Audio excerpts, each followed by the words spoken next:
Oke, materi kedua itu tentang kebiasaan masyarakat di sekitarku. Kira-kira Ibu mau tanya nih sebelum masuk pelajaran. Anak-anak ada yang pernah nggak sih lihat bentuk rumah yang atapnya itu beda dari rumah pada umumnya? Pernah nggak? Atau yang bentuknya segitiga, kerucut, ada nggak? Ada? Ada. Ada ya, karena daerah kita masih banyak. Nah, kira-kira ada yang tahu nggak nih dari Ibu sampai tadi kita hari ini belajar apa? Rumah adat Ibu. Rumah adat ya, benar. Hari ini kita akan belajar tentang tradisi dan budaya masyarakat di sekitar rumah adat. Oke, anak-anak silakan disimak dengan baik ya. Oke, pertama-tama pengertian tradisi dan budaya. Apa sih tradisi itu? Jadi tradisi adalah kebiasaan yang dilakukan secara turun-temurun mulai dari nenek moyang sampai sekarang kita bisa merasakannya. Terus budaya apa sih? Budaya itu adalah cara hidup yang berkembang dalam suatu masyarakat. Jadi tradisi dan budaya merupakan identitas suatu daerah karena setiap daerah itu pasti memiliki identitas tradisi dan budaya masing-masing dan berbeda juga ya. Oke, next. Selanjutnya rumah adat. Apa sih Bu rumah adat tuh? Jadi rumah adat itu adalah rumah atau bangunan yang memiliki ciri khas tersendiri yang digunakan sebagai tempat tinggal suatu suku bangsa. Rumah adat juga biasanya digunakan untuk upacara adat dan lain sebagainya ya. Oke, next selanjutnya fungsi rumah adat. Fungsi rumah adat itu ada 4. Yang pertama itu sebagai tempat tinggal kita. Yang kedua tempat upacara adat. Yang ketiga tempat musyawarah pertemuan dan yang terakhir adalah simbol identitas suatu daerah. Contoh rumah adat.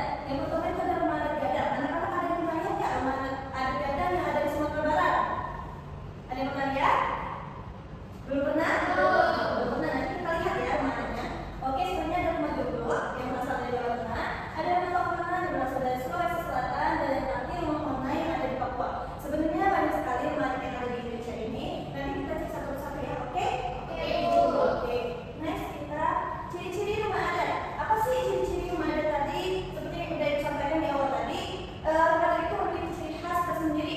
Mulai dari bentuk atap yang khas, menggunakan bahan alami, biasanya dari kayu, bambu dan juga turun gitu.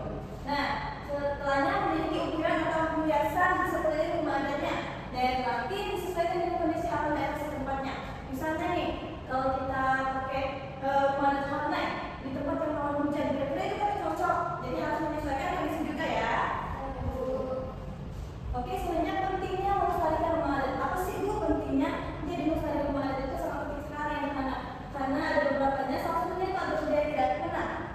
Agar budaya tidak punah, jadi anak-anak kita, keturunan kita harus merasakan atau melihat rumah adat itu ya. Yang kedua, sebagai warisan untuk generasi mendatang. Yang ketiga, memberikan rasa bangga terhadap budaya Indonesia. Dan yang terakhir, menjaga keberagaman bangsa.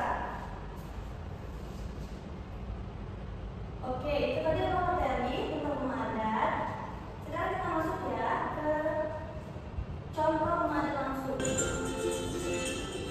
Oke, di sini adalah rumah adat Indonesia. Kita klik ya, kita lihat ada apa aja sih rumah adat Indonesia. Baik, di sini ada pulau-pulau yang ada di Indonesia. Ada Pulau Sumatera, Pulau Jawa, Pulau Sulawesi, Pulau Kalimantan, Papua, Bali, Kepulauan Maluku, Kepulauan Nusa Tenggara, dan Jawa. Nah, kita pakai yang mana dulu nih? Sumatera. Oke, kita klik ya. Nih, di sini ada provinsi yang ada di Pulau Sumatera. Anak-anak mau pilih apa nih? Sumatera Selatan. Kenapa Sumatera Selatan? Karena tempat tinggal kita. Ya, benar, kita klik ya. Rumah limas berbentuk limas, tempat berlangsungnya hajatan atau acara adat.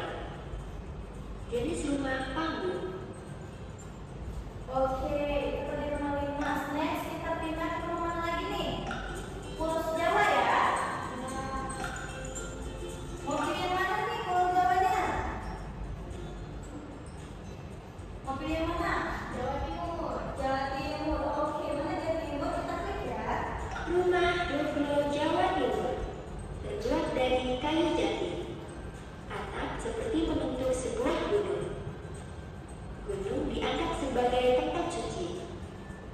Oke, anak-anak itu tadi materi kita tentang rumah adat.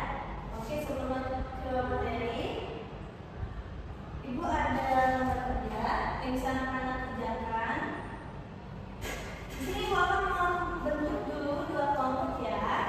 Dua kelompok yang terdiri dari dua orang. Bapak dan Adiba kelompok 1, Agnes dan Elsa kelompok 2 ya. Oke, di sini Ibu juga mau jelasin sedikit cara menggunakan APD-nya ya.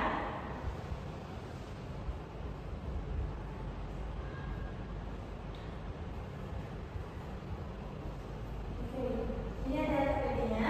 Bisa kalian lihat di sini. Jadi susunan harus nama-nama adat berikut dengan benar. Jadi anak-anak silakan susun dari nama adat ini. Misalnya nih, Ibu kasih contoh 1 yang nomor 2 ya. Itu kira-kira nama adat apa sih? Joglo ya. Nah, jadi itu kan ada 5 huruf. Anak-anak susun jadi kata yang benar ya. Oke? Oke, silakan dikerjakan. Ada yang bingung?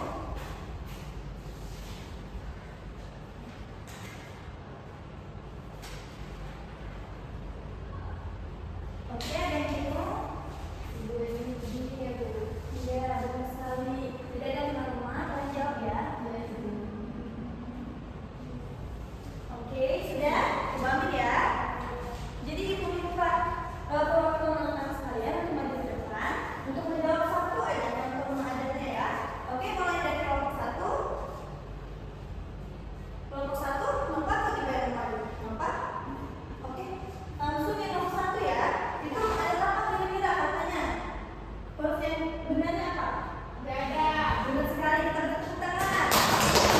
Oke, untuk kelompok 2, yang nomor berapa nih?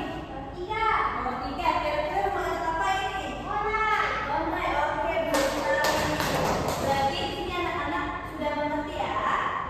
Oke, jadi di sini Ibu akan memberikan juga soal evaluasi. Soal evaluasi ini dikerjakan secara mandiri. Di sini juga sudah tertera cara mengerjakannya ya. Jadi silakan dikerjakan oleh anak-anak secara mandiri ya. Oke, apakah udah? Sudah ya. Oke, benar sekali. Oke, jadi di sini kira-kira kalau udah ada di ujung pelajaran, jadi anak-anak bisa menyimpulkan nggak sih bagi Ibu apa sih itu rumah adat, tradisi di sekitar masyarakat? Apa nih kira-kira? Ada yang tahu? Ya, Ibu kita